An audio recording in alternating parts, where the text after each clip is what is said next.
Hi, and thank you for joining us. It's me, Charles Wall from A1K9. I'm joined by Katie, one of my trainers who's been with me now for a few months. She's slowly learning the ropes here at A1K9. This is the first of what I hope to be a regular feature of questions and answers. Because this is the first one, we're going to go through some of the questions that we routinely get asked by people when they're inquiring about our dogs over the telephone or via email. And I just thought it might be interesting to share some of these things. As it's really hard work just looking at a camera and talking to yourself, I'm very happy to have Katie here sat with me, who's going to be asking the questions. And take it away, Katie. Okay, so the first question we have is why don't we breed? Okay, I'm a great believer in leaving experts to do their own thing, and I'm not an expert breeder.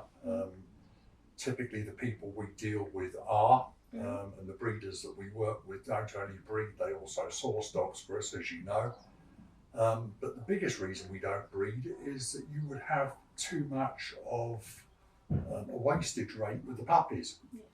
Because, as I often say to customers on the telephone, two doctors can get together and make a baby.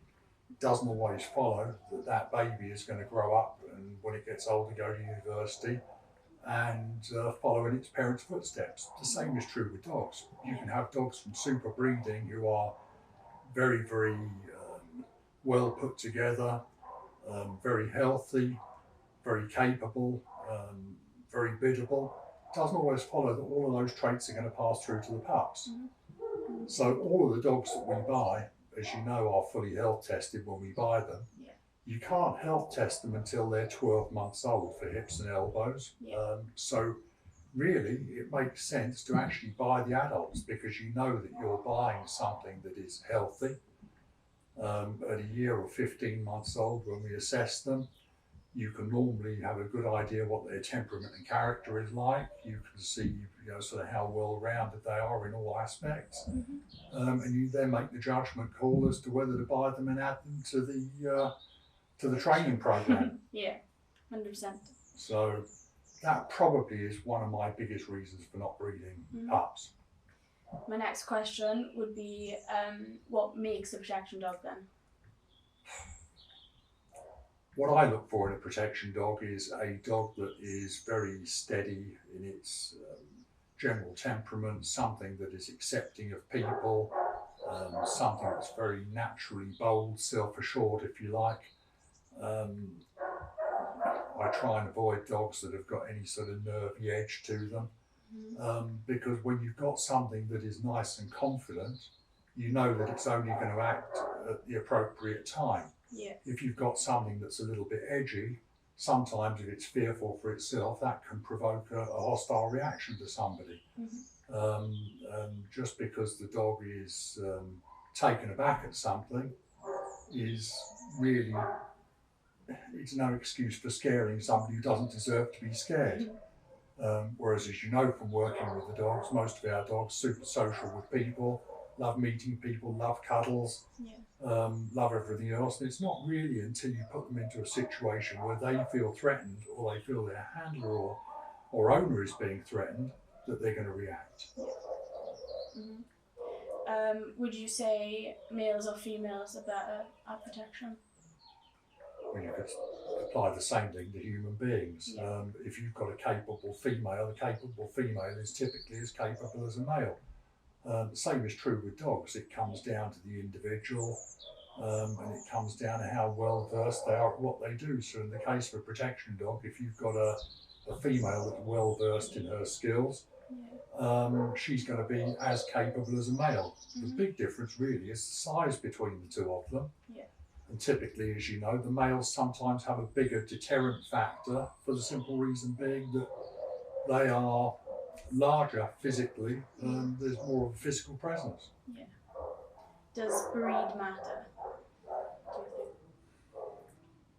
Look, I think of recent times, if you look on the internet, you can see all types of different breeds of dogs being trained for, in inverted commas, protection work. Would I train such a diverse series of or breed of dogs, no, I don't think I would. I like to stick to the typical guarding breeds, German Shepherds, the Belgian Shepherds, Malinois, Dutch Herders, Dobermans, sometimes Schnauzers, dogs that have got, if you like, past form for being good at protection work. If you look at the military and the police all around the world, typically they use Shepherds, Malinois. I've never seen a police force using pit bulls or XL bullies as police dogs, have you? No, I haven't. Well, there we are. Probably It's answers the interesting. question. Yeah. Can any dog make a protection dog? I think as long as it's got the prerequisite qualities, as I said, as long as it's self-insured, it's happy to learn new things, it's confident and confident in its own ability, then I would say the answer is yes. But I must stress there's a big difference between a dog that is a true protection dog and a dog that's just been trained as a sport dog and it's taught to target a sleeve. Because I often say to people over the telephone, you're not going to have somebody breaking into your house, cracking a whip and waving a sleeve in the dog's mouth. If anything, they're going to try their best not to get bitten. They're not going to be there, come on doggy, come and bite me. Yeah.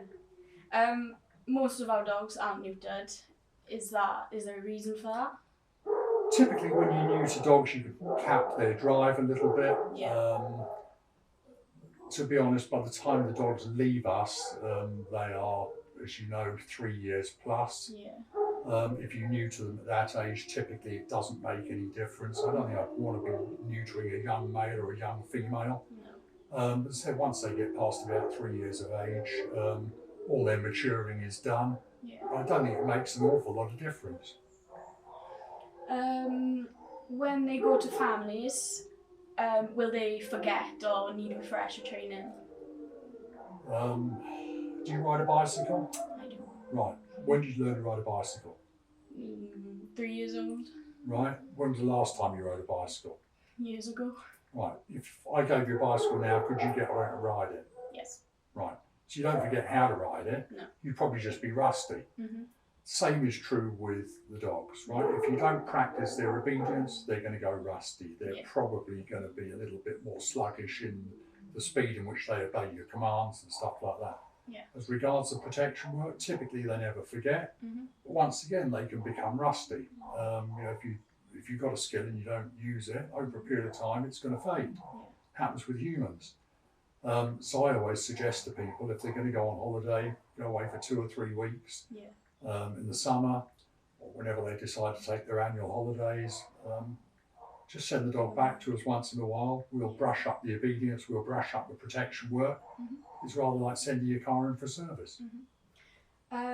What happens to the dogs that don't make protection dogs?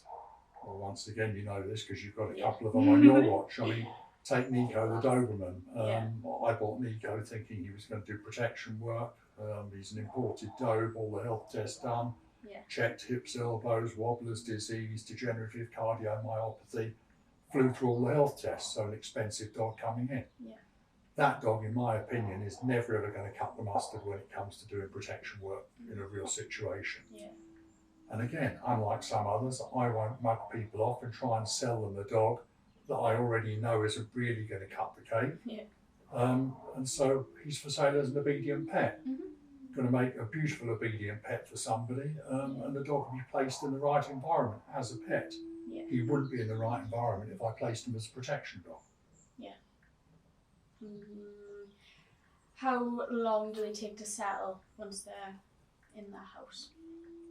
Again, compare it to people. Different people feel at ease over different periods of time in new situations. Typically, I would say 7 to 10 days, and the dog is, sort of fairly well fixed. 6 to 8 weeks, and it's adopted that as being its home, and that's when typically they start becoming territorial around the boundaries of the property. And what if they don't settle? If they don't settle, that people can bring them back, change them for another dog. Yeah. I have to say, if I'm honest, the only time that I ever get problems and I end up changing dogs for people is when clients come down here and they're drawn by looks and only drawn by looks. and basically they go against what's suggested. So if I say to somebody I believe a dog is going to fit their requirements and they choose another dog, it's fairly a typical scenario that somebody rings up and says, Charles, guess what, you were right, and could we please swap the dog back to the one that you suggested? And I'm happy to do it. Takes a little bit of a longer, it obviously means doing another handover, but at the end of the day, I pride myself in having happy customers out there. I've run out of questions. You've run out of I've questions. run out of questions. Well, guys, that is probably the first of what is going to be many question and answers videos. I would urge you, if you've got questions that you'd like to ask, and they're going to have to be sort of generic questions about training, protection dogs. If it's dog related and I can answer it, I'm happy to do so. Please don't send me specific questions reference the training of your particular dog, because obviously I can't see back through the camera and I don't know what I'm looking at, and I'm not about to start giving somebody advice on something that I can't see. But any sort of general advice or general questions that you've got, please send them in. You can either pop them on a Facebook message, or better still, if you email us, the email address is info@a1k9.co.uk. I will put the email address in the description. And I look forward to doing another one of these in a few weeks' time. Hope you've enjoyed it, and I'll catch you on the next one. Thanks, Katie. Thank you.